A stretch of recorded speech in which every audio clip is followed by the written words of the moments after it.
Grove. Before I say anything else, this is the last event of this Web Summit. Let's give it up for Patty and his entire team who've made this event such a great event.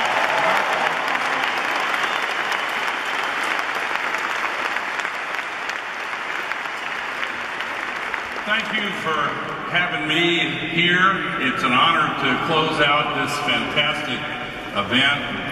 I come to you today at a time when many people are worried about the state of our world, worried as well about what's going on in my country. I'm not going to spend a lot of time on that, but we had an election last Tuesday that brought a little hope for change in the months and years to come. But I'm not going to talk about politics. I want to talk to you about the climate crisis. I want to talk to you about what we all can do together to get our world headed back in the right direction. We know we can do it. We're seeing the development of a lot of momentum. You know, many are worried that our economic system is not fit for purpose. I think there obviously have to be some serious reforms to capitalism so that we start integrating the environment and sustainability values into what we measure and what we invest in, what we decide to do. Many people, perhaps especially in my country, are worried that our democracy has been hacked, and in many countries, elites have captured the policy-making process. We've seen the rise of inequality of incomes and net worths in almost every country in the world. We have seen the stagnation of middle-income wages for decades, really, and it's in part because of the hacking of the political system. It's in part because the globalization process has not been mediated by sufficient investments in job training and skills acquisition and much higher quality education and opportunities for all. And of course, we have seen the onrushing climate crisis. I'm not going to make my whole speech about the climate crisis, but you'd be surprised if I didn't talk to you a good bit about it. There are really only three questions left where the climate crisis is concerned. Number one is, do we really have to change? We still rely on carbon-based energy for 80% of all the energy used in this world, and it's lifted living standards and reduced poverty and helped to create the modern conveniences. And naturally, people ask, do we really have to change? Well, spoiler alert, the answer is yes, but I'm going to give you a little more detail on why we really have to change. But when you hear these examples, don't get too depressed, because the answers to the second and third questions are actually very positive and very optimistic. The second question after do we have to change is, can we change? And it's equally important, because if we have to change and we don't have the ability to change, then that's a recipe for anxiety and depression and despair, and people just are tempted to say party on. But the answer to that second question, can we change, is a resounding yes, and I'm going to give you a few examples of that, some of them on vivid display right here in Portugal. And then the third and final question is, will we change? And that's the most important question of all. And I'll tell you in advance that my purpose here is not to entertain you. It's not to try to just give you some facts that you may not have run across previously. My purpose here is to recruit you to be a part of the solution to the climate crisis and the ecological crisis on this planet. We can solve it, we have to solve it, and with your help, we will solve it. Now, why, first of all,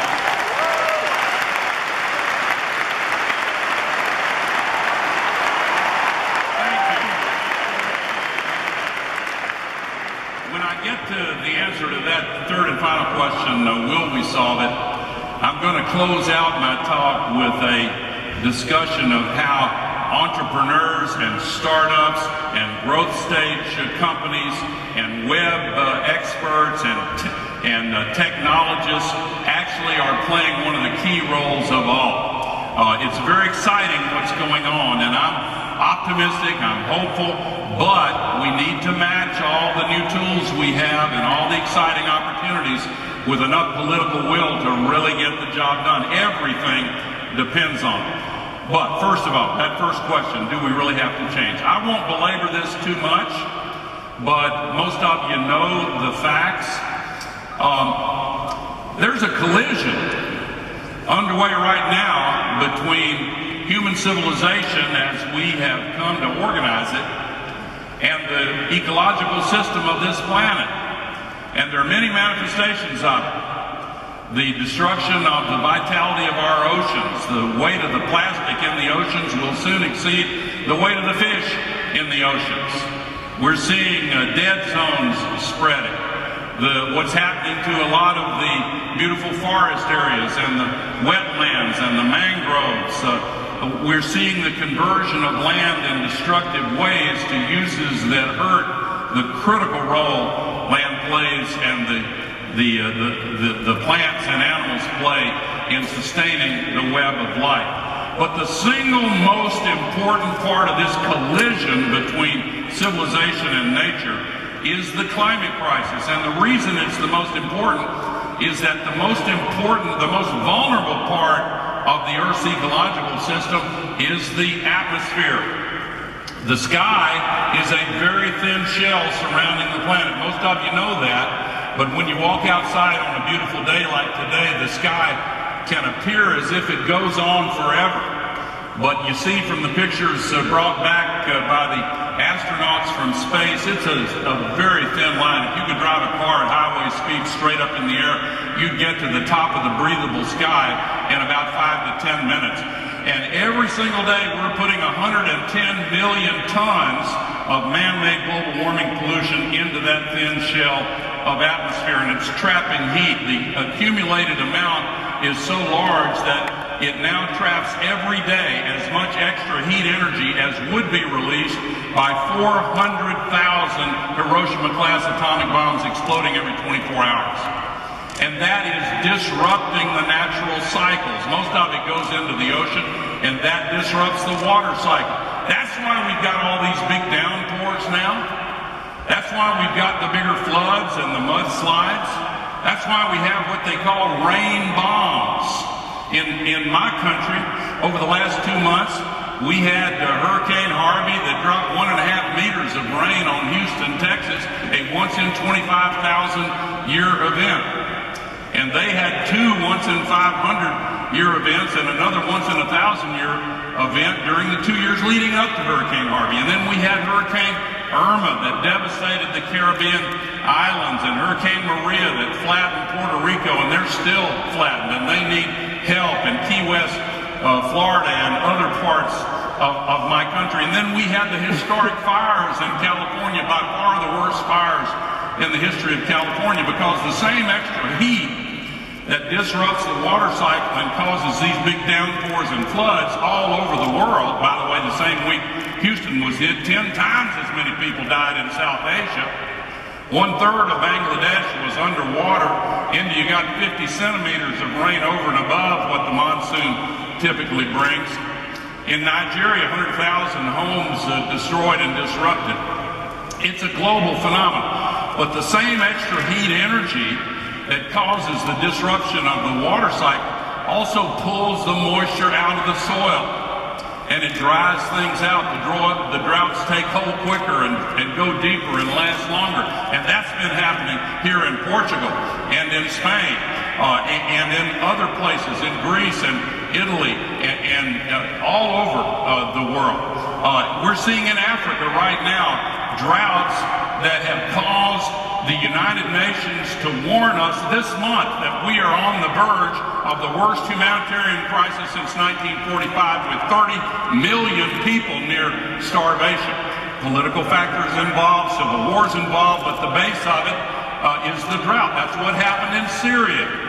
Long before the civil war started in Syria, They had the worst drought ever measured in the history of the Eastern Mediterranean, 2006-2010. It destroyed 60% of the farms in Syria, killed 80% of the livestock, drove 1.5 million climate refugees into the cities. And long before the civil war, the ministers in Syria were saying in the leaked conversations that are on the web, this is going to cause all hell to break loose. We can't handle this. And then the civil war started. Again, other causes.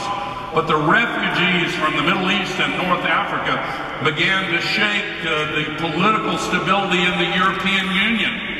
And you've seen this wave of populist authoritarianism that has many causes, some of the economic factors I mentioned a moment ago, but some of these countries really can't take a sudden, huge wave of refugees, even Brexit. What a dumb mistake that was for the United Kingdom to make, in my opinion.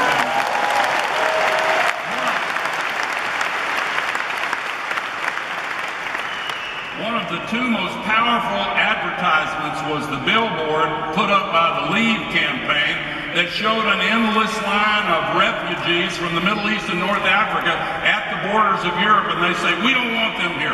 Keep them out. Let's leave the European Union.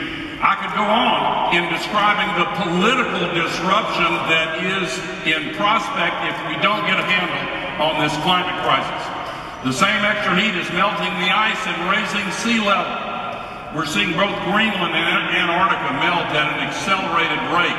In Miami, Florida, I walked in the streets sloshing through water on a sunny day, no rainfall in sight, hadn't been any, but it was high tide. And there are many cities around the world, a lot of them in South Asia, a lot of them in North America, and some in Europe. Tropical diseases moving northward. These storms, like the hurricanes and cyclones and typhoons, get stronger. Anyway, all of those and other consequences tell us the answer to that first question, do we have to change, is yes, we have to change. What are you thinking? Of course we have to change. We cannot condemn the next generation to lives of degradation and despair. So, let me lift you back up. That's a depressing list of consequences, and there are more that I've left out. But the second question is, can we change?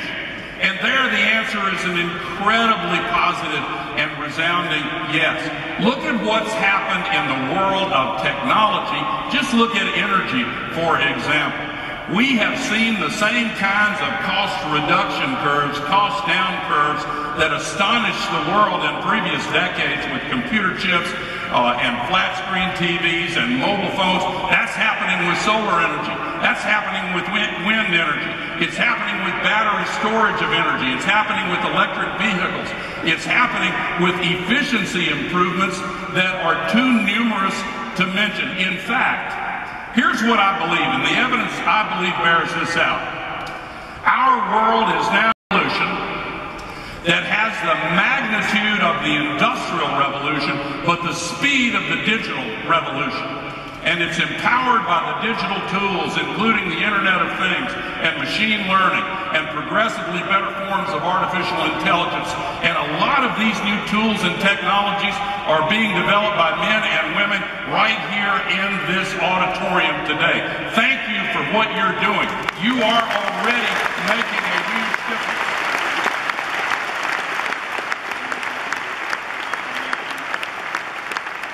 What we are seeing in this sustainability revolution is the emergence of a new ability given to CEOs and executive teams in enterprises all around the world to manipulate and deal with atoms and molecules with the same precision and dexterity that has been demonstrated by the internet and computer network companies in dealing with digits of information.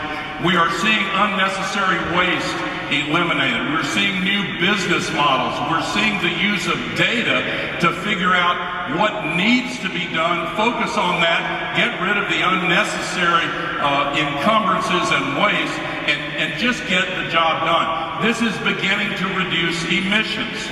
And where the generation of electricity is concerned, solar photovoltaic electricity has been coming down so fast in cost that in many areas of the world, it is now significantly cheaper than any kind of electricity that can be produced from fossil fuels, burning coal or gas or diesel or oil. Last month in the Middle East, they had 13 bids for new electricity generation. Winning bid 1.7 cents per kilowatt hour, and if you don't happen to speak kilowatt hour, that's less than 1/3 the cost of electricity from burning coal. Of those 13 bids, 12 of the 13 beat the previous all-time low price record for electricity from solar, a record that had just been set 6 months earlier. So technology is helping us to displace fossil fuels and generate electricity from clean, renewable sources. We can match that up with the new levels of efficiency in business, industry, homes, every part of our civilization. And we can match it up with the transportation system by shifting over to electric vehicles as quickly as we possibly can. Electric cars, electric trucks, electric buses, electric scooters. Now I want to put on my investor hat for a moment and tell you that there are an increasing number of investors who come to gatherings like this one and smaller ones. I don't think there is one bigger than this, but to meet with young entrepreneurs and business teams that are using their knowledge and skills in technology to advance this process forward. I'm the co-founder and chairman of Generation Investment Management. We've invested in an electric bus called Proterra. Amazing, 1,100 miles on a single charge. We invested in an electric scooter out of Taiwan called Gore. Unbelievable, changed the batteries out in 6 seconds. We've invested in a company called M-Copa in East Africa that is spreading solar energy all over that region. They have competitors that are also doing a great job. And you know, by the way, in the developing countries of the world, they do not have elaborate landline electricity grids, so a lot of them don't have electricity now. In India, there are as many people with no electricity at all as the entire population of the United States of America. And they're not going to get it with these grids taking electricity from coal-burning plants, but they're going to get it from solar. They're going to get it from rooftop solar and village solar and utility-scale solar and from wind, and it's getting cheaper all the time. India has just announced they're closing a whole lot of coal mines, shutting down the new coal-fired generating plants and shifting massively to solar. And it creates jobs. In my country, solar jobs are now growing 17 times faster than all other jobs in the United States of America. It's the #1 fastest growing occupation. The #2 fastest growing occupation is wind turbine technician. The global economy, what do we need? Well, we need reforms to capitalism, as I said, but we also need to address what the economists call a weakness in secular demand. We need a global project to put tens of millions of people to work. Well, you know what? We've got a global project to solve the climate crisis, to address the emissions that are destroying our future at present and put people to work on solar and wind and batteries and electric cars and sustainable agriculture and sustainable forestry and efficiency improvements.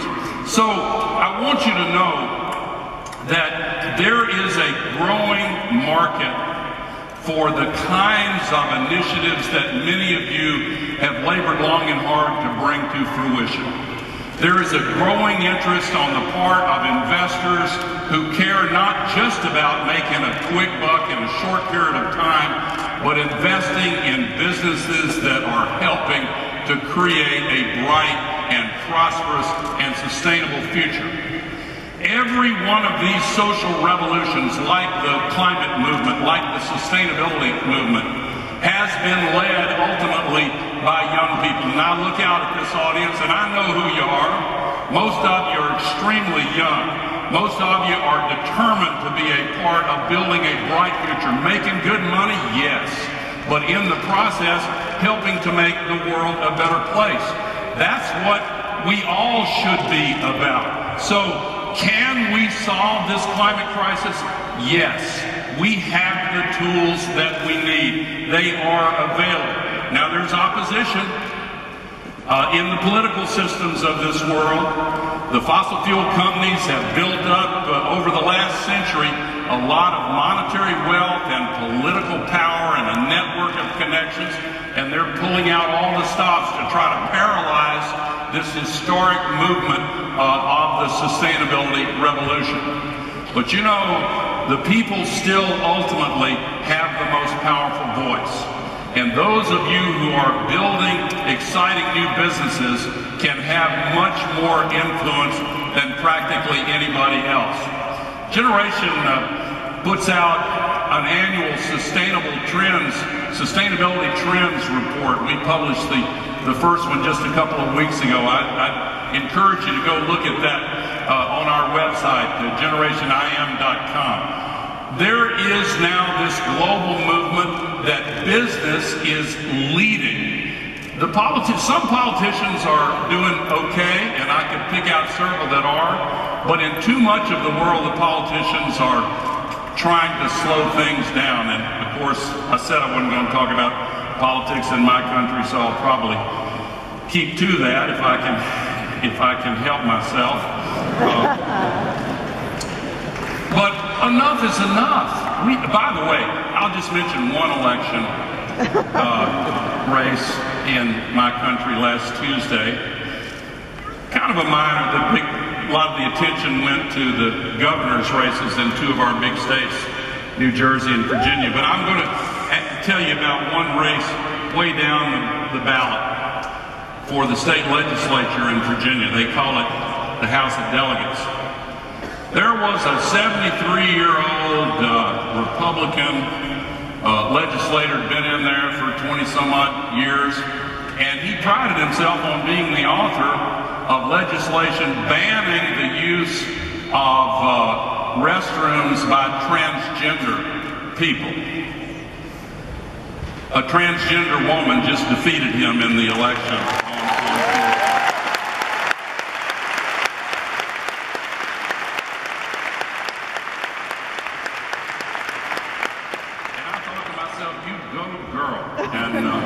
She was very kind and thoughtful in talking about him and his family afterwards. I was very impressed. But here's the good news on the political front. A year ago, December, in Paris, the Paris Agreement was a genuinely historic breakthrough. Every single country in the entire world, 195 countries, signed the Paris Agreement. Now, I know what you're thinking. I'm coming back to that. Two didn't sign, Nicaragua and Syria. Both of them have just signed. President Trump did announce last June that the United States, if it follows his advice, is going to withdraw from the Paris Agreement. Let me tell you a couple things that wasn't covered as well in the news media. Number one, under the terms of that agreement, the first date upon which the United States could legally withdraw is the day after the next presidential election in 2020. So the United States is still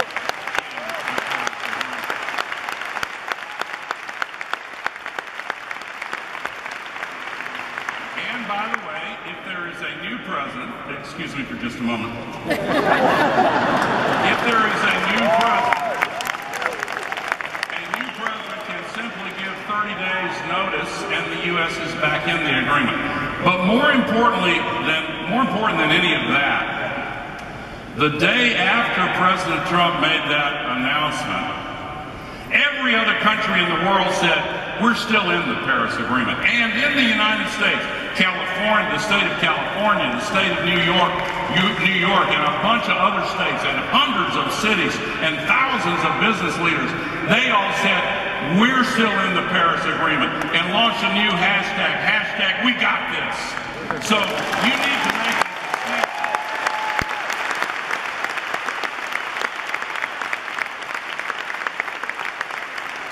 The figures now show that the United States is going to meet and exceed its commitments under the Paris Agreement. So you need to make a distinction between President Donald J. Trump and the United States of America. The United States of America is going to meet its commitments, and we are going to do our part in spite of Donald J. Trump.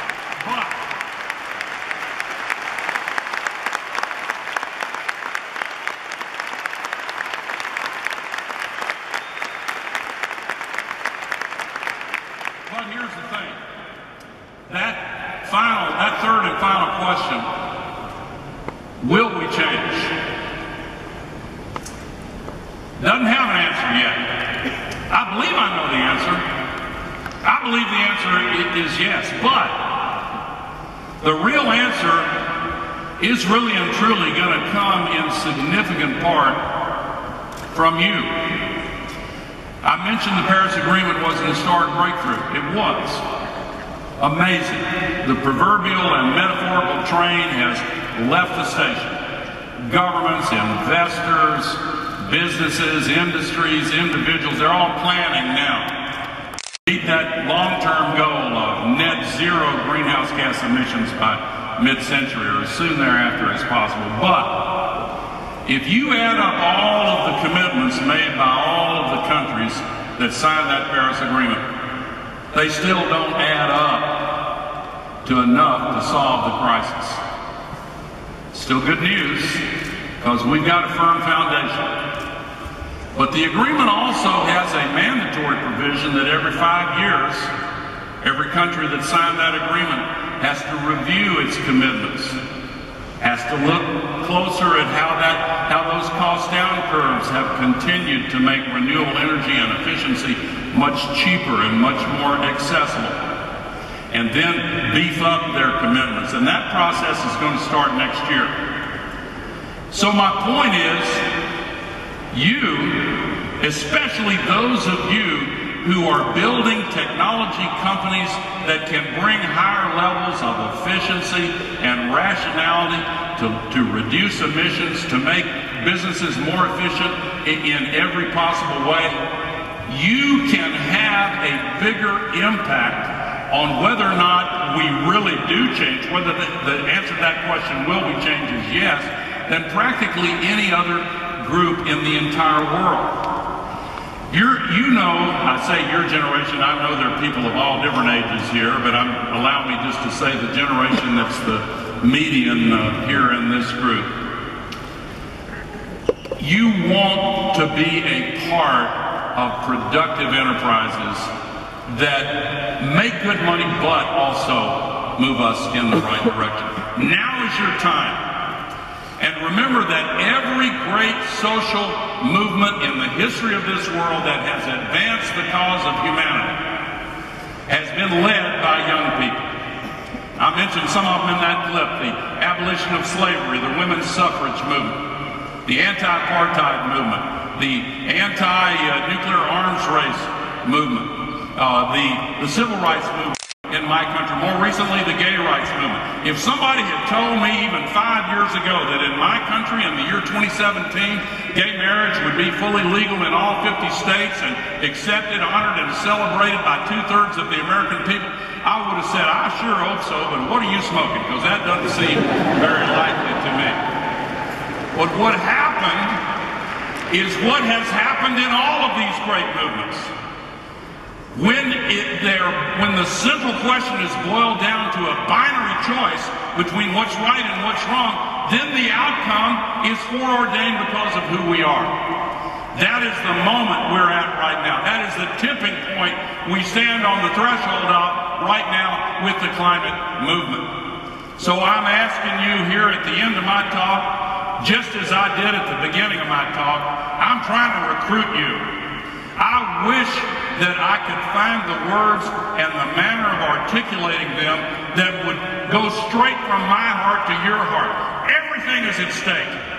Trust me, 10 years from now, 5 years from now, 20 years from now, you're going to look back at this year, 2017, a lot more serious than I realized it was, and the opportunities were much greater than I realized they were. That's the moment we're in. We need your help. We need your passionate involvement. And I'll close with this. There are people I know who are vulnerable to sinking into despair in spite of the fact that we have all the tools we need to solve this crisis, because they think to themselves, maybe we don't have the will to change. Well, let me just remind you that the will to change is itself a renewable resource. Thank you very much. I'm glad